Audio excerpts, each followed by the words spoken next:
Hello বন্ধুরা, আজকের এই ভিডিওতে আমি আলোচনা করতে চলেছি নবম শ্রেণীর একটি কবিতা কলিঙ্গ দেশের ঝড় বৃষ্টি এর কয়েকটি সংক্ষিপ্ত প্রশ্ন উত্তর, যার প্রশ্নের মান হচ্ছে 3। এর আগের ভিডিওতে আমি কলিঙ্গ দেশের ঝড় বৃষ্টি কবিতাটি বিস্তারিতভাবে আলোচনা করেছি এবং এর 1 মার্কের কোশ্চেন নিয়েও আলোচনা করেছি। তোমরা ভিডিওটি দেখতে চাইলে ডেসক্রিপশন বক্সে গিয়ে এর লিঙ্ক দেওয়া আছে, সেই লিঙ্ক থেকে তোমরা দেখে নিতে পারো। তো চলো শুরু করি আজকের প্রথম প্রশ্ন। কলিঙ্গ দেশের ঝড় বৃষ্টি কাব্যাংশে প্রবল প্রাকৃতিক দুর্যোগের চিত্র উপস্থাপিত হয়েছে, তার বিবরণ দাও।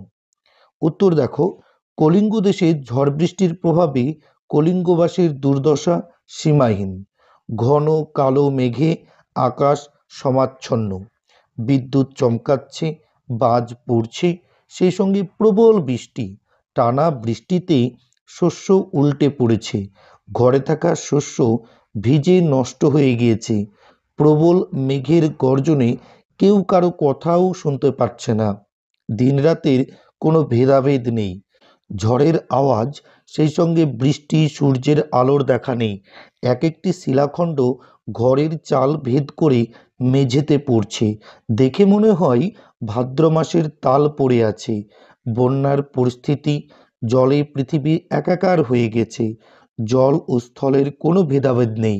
সবাই মহাপ্রলয়ের আশঙ্কায় ভীত হয়ে আছে। ঘরবাড়ি ছেড়ে সবাই প্রাণ নিয়ে পালানোর চেষ্টা করছে। সাপগুলো গর্ত ছেড়ে জলের উপর ভেসে বেড়াচ্ছে। ঘরবাড়ির সঙ্গে মঠ, প্রাসাদ সমস্ত কিছু ভেঙে চুরমার ও পর্বত প্রমাণ ঢেউ চারিদিকটা একদম গ্রাস করে ফেলেছে। আর এই সবই হচ্ছে দেবী চণ্ডীর ইচ্ছায়। তার প্রত্যাশা হচ্ছে বিপদগ্রস্ত হয়ে কলিঙ্গবাসী তার স্মরণে আসুক। পরের প্রশ্ন দেখো, প্রলয় গনিয়া প্রজা ভাবে বিষাদ। প্রলয় শব্দের অর্থ কি? প্রজাতির বিষাদের কারণটি কি আলোচনা করো। মুকুন্দ চক্রবর্তীর কলিঙ্গ দেশের ঝড় বৃষ্টি নামক কবিতায় ব্যবহৃত প্রলয় শব্দটির অর্থ হল মারাত্মক প্রাকৃতিক দুর্যোগ সৃষ্টি হওয়া। নিমেষের মধ্যে কালো মেঘে আকাশ ছেয়ে গেলে মুষলধারে বৃষ্টি শুরু হয়েছিল। প্রচণ্ড বজ্রপাত সহ বৃষ্টিপাতে সমস্ত দেশ ভেসে গেলে জনসাধারণের জীবন বিপন্ন হয়ে পড়বে।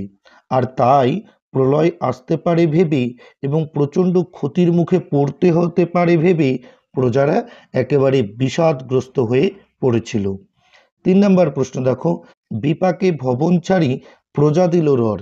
কোথাকার প্রজা? তাদের বিপাকের কারণ কি? তাদের রর অর্থাৎ পালিয়ে যাওয়ার কারণ কি?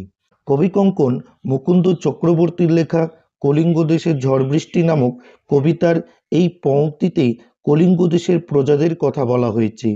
তারপরে দেখো, চণ্ডীমঙ্গলের কাহিনী অনুসারে দেবী চণ্ডীর আদেশে কালকেতু যে নগর প্রতিষ্ঠা করে সেখানে প্রজার বসতি দরকার ছিল। এই কারণে দেবী চণ্ডী পার্শ্ববর্তী কলিঙ্গ দেশে প্রবল দৈব দুর্বিপাকের সৃষ্টি করান। তার ফলে কলিঙ্গে বন্যা আসে। প্রজারা মেঘের গর্জনে ভীত ও সন্ত্রস্ত হয়ে পড়ে। তাদের বাড়িঘর ভেসে যায়, তাদের প্রাণ সংশয় দেখা দেয়। আর এটিই ছিল তাদের বিপাকের একমাত্র কারণ। যতই বিপাক আসুক, মানুষ স্বভাবত বেঁচে থাকতে চায়। কলিঙ্গের প্রজারাও তাই চেয়েছিল। তাই বাঁচার জন্য তারা রর দিল, অর্থাৎ পালালো। 4 নম্বর প্রশ্ন দেখো, চারি মেঘে জল দেয় অষ্ট গজরাজ। কথাটি বুঝিয়ে বলো। পৌরাণিক মতে অষ্ট গজরাজ অর্থাৎ 8টি হাতি আকাশের 8 দিকে দাঁড়িয়ে পৃথিবীকে রক্ষা করে। এদের দিক বাড়ানো বলা হয়ে থাকে। এদের নাম ঐরাবত, পুণ্ডরিক, বামন, কুমুদ, অঞ্জন, পুষ্পদণ্ড, সার্বভৌম ও সুপ্রতীক। এই অষ্টগজরাজ যেন সংবর্ত, আবর্ত, পুষ্কর ও দ্রোণ, এই 4 প্রকার প্রবলবর্ষী মেঘের সাহায্যে কলিঙ্গ দেশে প্রবল ধারায় অবিশ্রান্ত বাড়ি বর্ষণ করছে, অর্থাৎ বৃষ্টি হচ্ছে।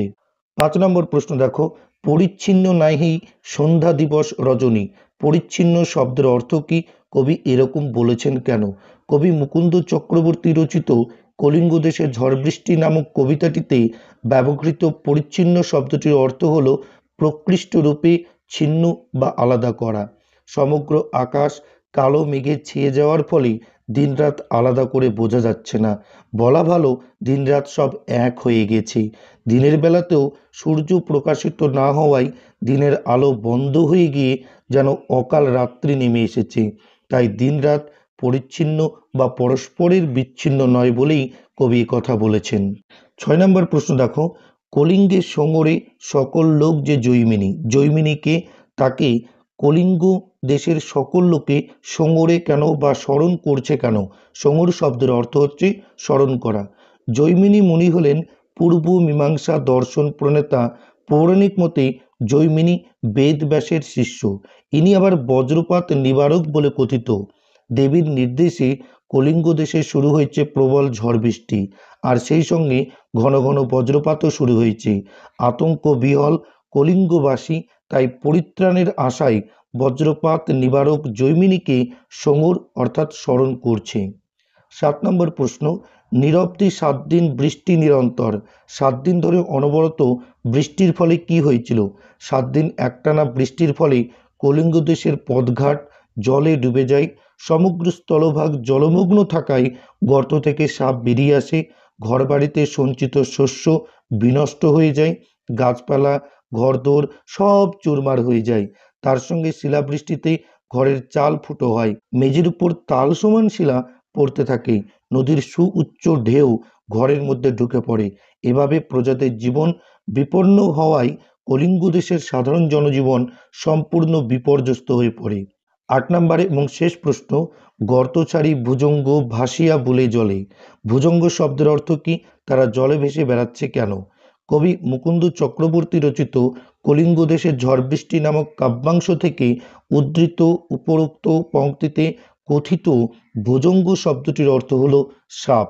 এক নাগারে 7 দিন বৃষ্টির ফলে কলিঙ্গ দেশের সমস্ত স্থলভূমি জলমগ্ন হয়ে পড়ে। খুব স্বাভাবিকভাবেই সাপেদের গর্তেও জল ঢুকে যায়। নিঃশ্বাস প্রশ্বাস বন্ধ হয়ে মরে যাওয়ার আশঙ্কায় প্রাণ বাঁচানোর তাগিদে সর্পকুল জলের ওপর ভেসে বেড়াচ্ছে। ভিডিওটি ভালো লাগলে অবশ্যই একটি লাইক করে দিও, আর বন্ধুদের মধ্যে শেয়ার করে দিও। আর এই চ্যানেলে তুমি যদি নতুন হয়ে থাকো তাহলে চ্যানেলটিকে অবশ্যই সাবস্ক্রাইব করে দিও। ঠিক আছে, প্রত্যেকে ভালো থেকো, সুস্থ থেকো।